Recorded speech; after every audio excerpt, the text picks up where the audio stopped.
Today on You're Buying a Home with Silas Lindenstein, I'm talking about 8 things that are good and bad about buying a home with family help.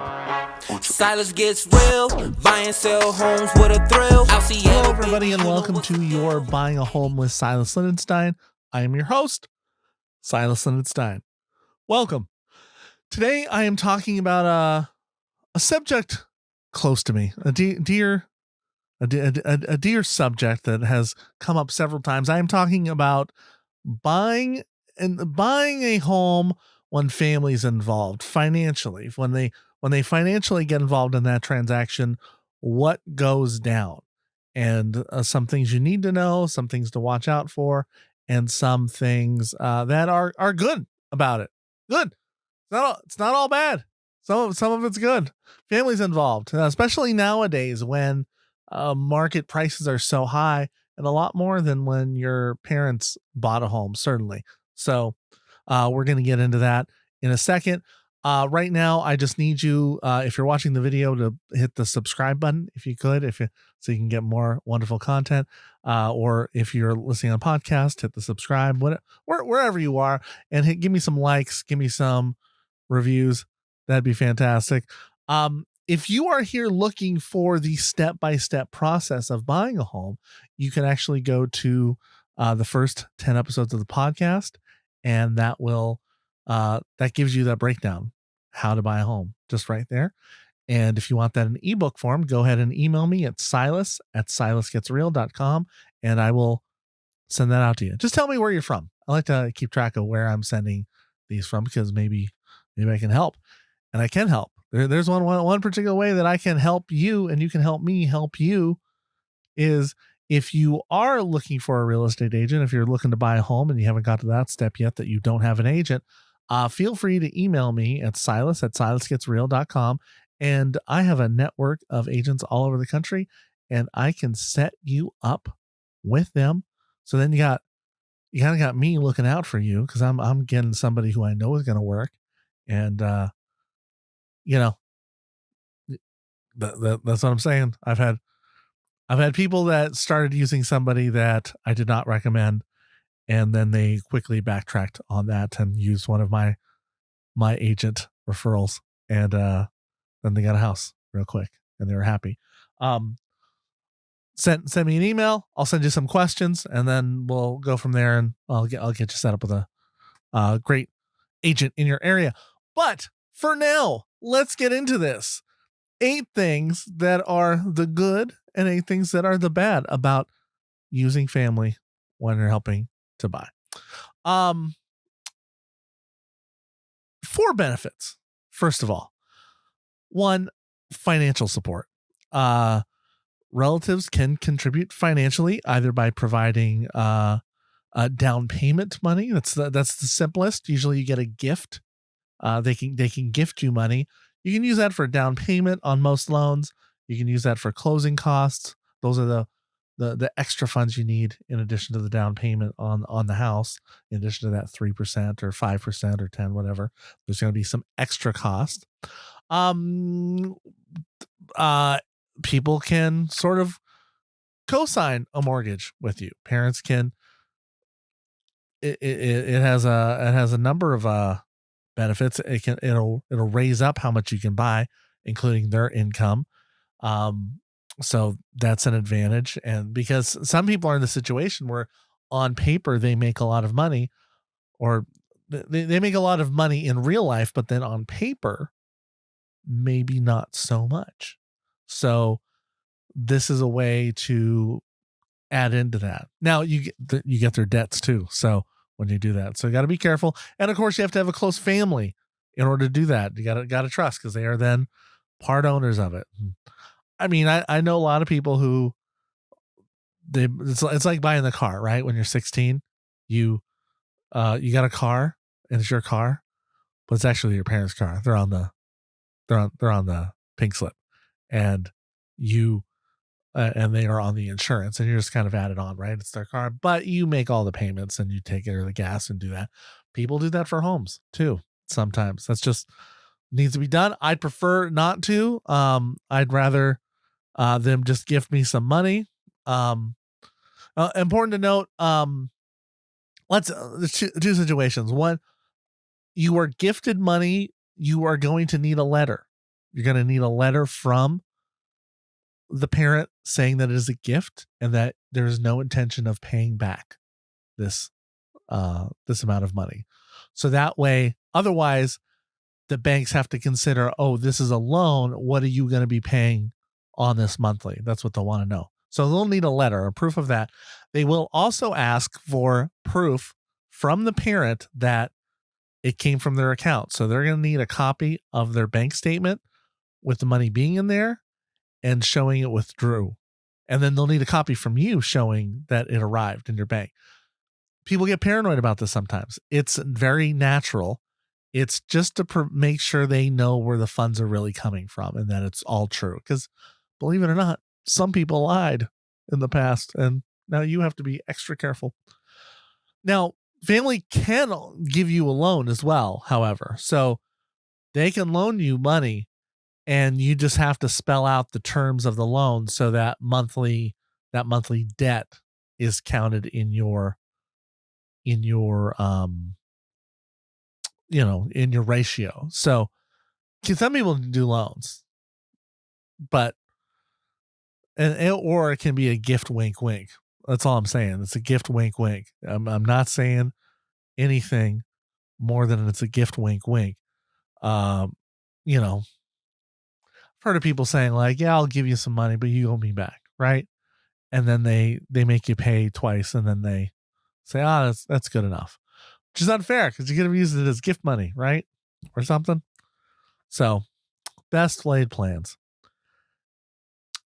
Anyway, number 2, experience and advice. Like parents have likely, or family, brothers have probably bought a home before. So here they are. They have lots of advice and opinions on things to look out for, and you trust them. You trust what they can look out for. Especially valuable are those relatives who are in a trade in particular where they do actually know things. And you can learn the difference sometimes between do they actually know and do they know. And I will say, I'm not going to put this as not as list of one of my negatives, but sometimes they think they know because it happened to them and they make an assumption that it might happen to you. But that's not always the case. So I understand that double-edged sword that they were bringing in their experience, but also they're bringing in the experience of maybe a different time, particularly the parents, a different time to buy where they're like, well, you must get an inspection on this and it must have a new roof. And the reality is, the only way I'm getting this is if I do a pre-inspection or waive my inspection, or the roof, it's 10 years old, but every other house that has a new roof is going to cost me way too much money. So we'll set aside for that. It's in a different time. And I mean, right now, as the moment I'm recording this, people can ask for seller credits. People can get inspections right now. Markets can shift real rapidly now that those things have been done before or not done, as the case may be. Things could change rapidly, but so value the experience of your elder, but also understand it may not be accurate in today's market. Okay. But if they're giving you money, you usually always have to listen to them in some ways. Emotional support. Buying a home can be stressful. Having relatives involved can provide emotional support and insurance during the challenging process, right? So moral support is always needed and welcome. Somebody for when you freak out, because people get cold feet all the time, like, or just cold, or I don't know, just mildly cold, a chill. It's perfectly normal to get cold feet during the transaction. It's a big purchase in your mind. I get it. And having someone that can talk you down, that it seems to look after your best interest, is great.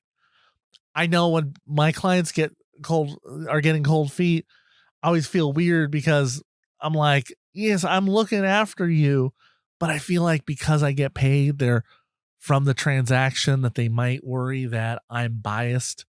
And the truth is, I don't want them to buy anything they don't want to buy because that won't help my business later. I want referrals, so I am looking out for them. But I feel it's better when there's family there that can emotionally hold their hand, hold their emotions, and let them calm down or breathe their anxiety and understand.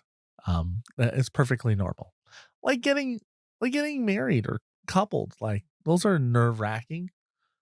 But those who have done it before are like, yeah, but it's cool. So just don't worry about it, you know? Um, and number 4, shared investment opportunity. Um, you know, there is I don't know how many of you have this relationship with your parents, but it's also a good way to go, hey, maybe if you put some money in, maybe this large amount in, we could buy this together. I can get a larger space. And then once my kids hit a certain age, we're going to sell this. And then we can split the profits or split based off this percentage or whatever preconceived thing you have. Or, hey, I can buy this large property and then we'll put this ADU in the back and we'll rent it out and you can get the income from the ADU. Or maybe that's where you move in later. Think of it as not just them giving you money, but a shared investment opportunity. And that could be one way to pitch it to them, right? Who knows? Just an idea. Think, look for possibilities that maybe an investment would work. Maybe it's a duplex, and you're like, hey, what if you helped us buy this and you took the rent from the other side, or something like that? Just think of it. Keep it there.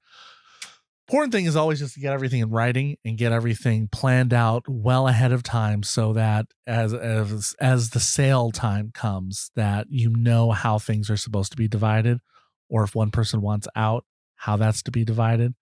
The same thing like if you're buying with a friend. Plan those out. Plan for the worst at the time that you're at the best. Okay? Now, disadvantages. Number 1, conflict of interest. Relatives might have different priorities or tastes, which can lead to disputes over which property to buy and how to spend. I always say it's a gift as long as there's no conditions. And whenever someone wants to give me money or has wanted to give me money in the past, I'll be like, okay, do I get to do what I want with this? That's when it's a gift. You don't want parent, friends, family, they're going to look out for you. They don't want you to make a bad investment. But does the house work for you? Are you willing to put that work in? Are you okay with that area? Maybe, you would live in different areas. So what works for them won't work for you. What works for you wouldn't work for them.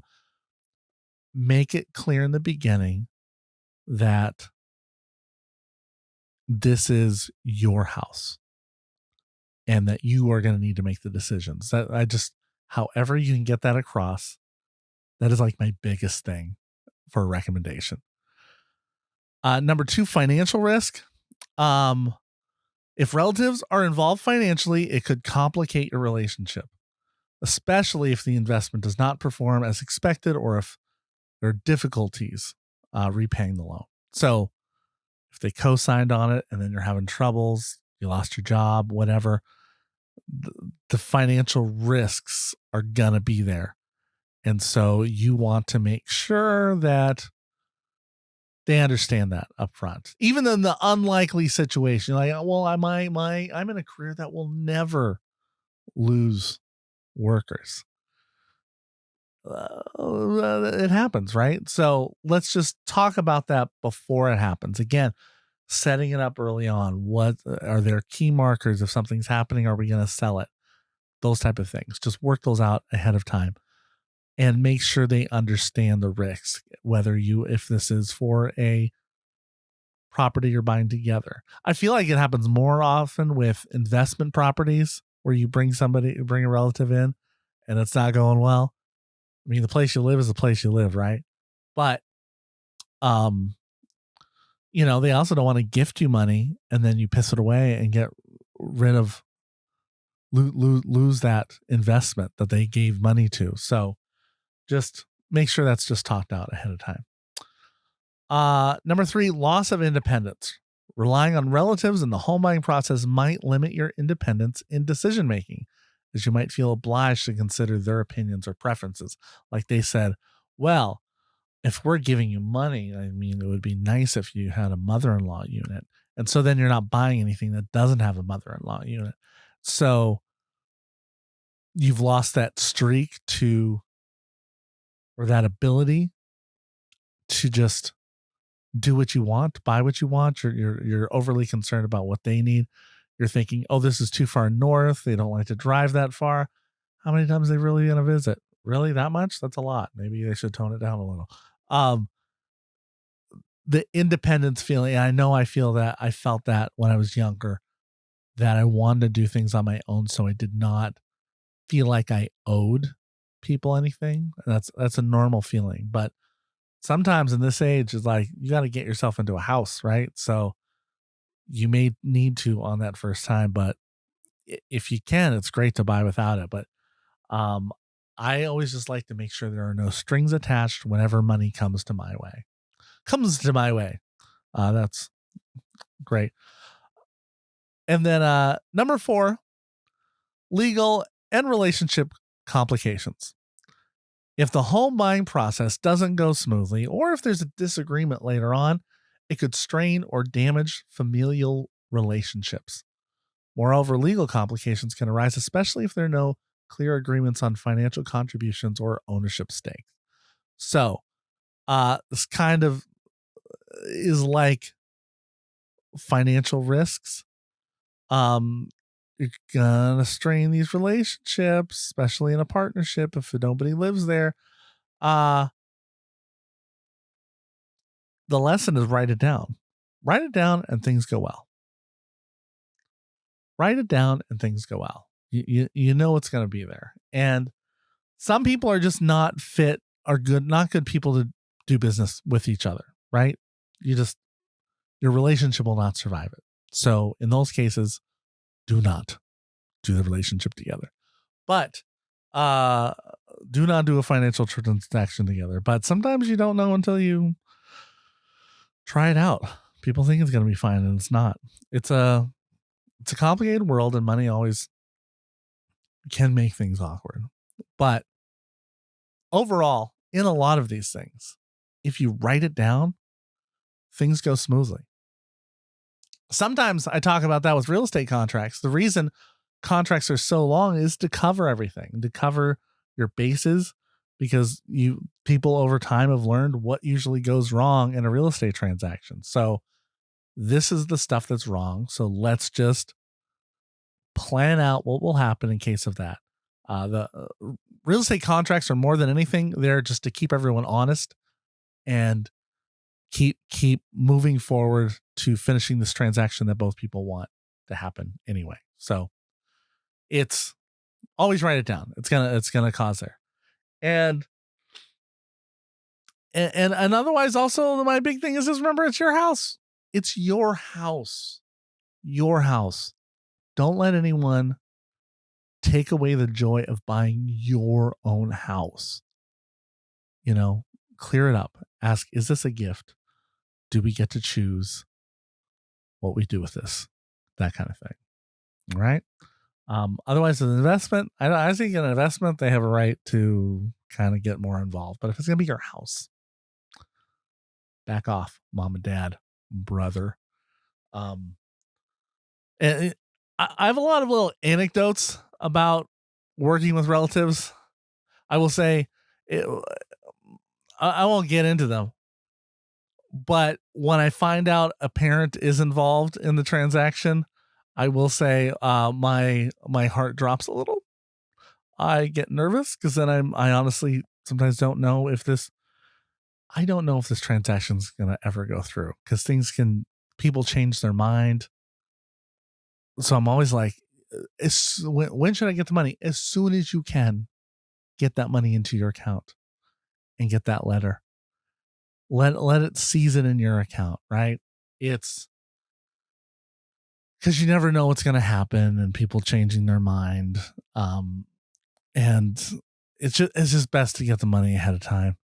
I'm always a little extra nervous that they're gonna be like, what about termites? And I'm like, there's no termites in the Pacific Northwest. There are termites in the Pacific Northwest, but way less than in other areas. And what about radon? Radon, we don't even ever test here for that because it's so little. Like it doesn't happen enough that they would ever test for it. They can cause so much unnecessary worry sometimes. So when I hear that they're involved, I get nervous, but then I get eased. Usually they ease me and go, oh, okay, but they're not going to do this. They're not coming on each showing. That's rough when I think I'm going to show a house to one person and then 10 show up. And I'm like, oh, well, we're not going to get this. 10 people, somebody's going to find something they're going to negate about it. And to you parents out there, remember, be happy for your kids that they're getting to buy something. Okay. Be happy for them. Maybe they've sent you this podcast episode to listen to just to hear this at the end. Be happy for them. Once they buy it, don't go in and start complaining about the place. They are so excited. Don't be like, oh, the parking's really small out there. Don't. Just be happy. If something's wrong, they know it's wrong. You don't have to tell them. They know. They're maybe not like talking about it, but they know. They just don't want to emphasize it. You don't emphasize the flaws of it. You don't do that when you they introduce their future spouse to you. They didn't say, hey, meet Alex. Alex is has a great job, but has an inferiority complex. And we're kind of working on that in therapy, but you don't do that. You present them well, just like they present their house well, but just make sure they're happy and you be happy. And that's it, folks. That's the program for today. Thank you for listening. 8 things that are good and bad about working with family financially and buying a house. I wish I could come up with a real smooth title for this, but difficulty for this one. But yeah, thank you. Feel free to email me if you have any questions, silas@silasgetsreal.com. If you need that agent, if you want that ebook hookup, whatever it is. But thank you for listening, and thank you for buying a home with Silas Lindenstein. Silas gets real, buy and sell homes with a thrill. Out Seattle, baby, you know what's the deal. And he keep it real, showing you the way till it's better known. I help you buy your forever. He a real estate Jedi. Yeah, he got you. Silas Lindenstein got your back, let him spot you. Help you sell your home while you do what you love. So come in, don't forget to wipe your feet on the rug. Silas gets real, buy and sell homes with a thrill. Out Seattle, baby, you know what's the deal. And he keep it real, help you sell your home, show you everything as you move on to better things. He a real estate Jedi, yeah, he be that. Silas Lindenstein got your back, just believe that. Help you buy the home that you want, so come on, have a seat and let's find your dream home, let's get it going. Yeah.